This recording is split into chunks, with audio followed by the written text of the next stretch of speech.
ধর্মনগরের অর্ধেন্দু ভট্টাচার্য স্মৃতি ভবনে আয়োজিত দুদিনব্যাপী সেমিনারের সমাপ্তি অনুষ্ঠান অনুষ্ঠিত হয় ২৭ নভেম্বর বুধবার। উল্লেখ্য, ২৭ নভেম্বর বুধবার বিকেল আনুমানিক ৪টা নাগাদ দুদিনব্যাপী এই সেমিনারের সমাপ্তি হয়।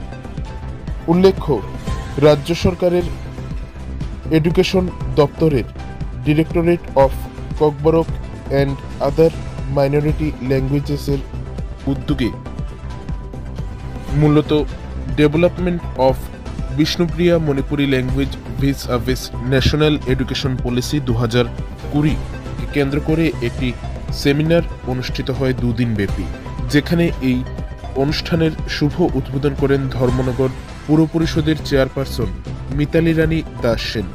এছাড়াও এই অনুষ্ঠানে উপস্থিত ছিলেন অন্যান্য বিভিন্ন বিশিষ্ট ব্যক্তিবর্গরা, যেখানে উপস্থিত ছিলেন প্রশান্ত সিনহা, বিষ্ণুপ্রিয়া মণিপুরি ভাষার ডেভেলপমেন্ট অ্যাডভাইজরি কমিটির চেয়ারম্যান।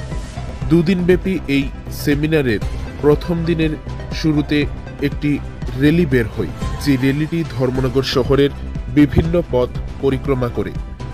এরপর এই সেমিনারের পাশাপাশি বিভিন্ন সাংস্কৃতিক অনুষ্ঠানেরও আয়োজন করা হয়।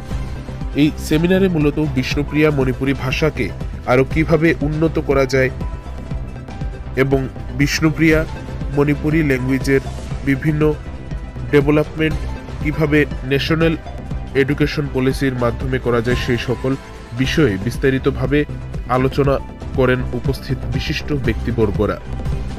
দুদিনব্যাপী চলা এই অনুষ্ঠানে অর্ধেন্দু ভট্টাচার্য স্মৃতি ভবনে উপস্থিত দর্শকদের উপস্থিতি ছিল লক্ষণীয়।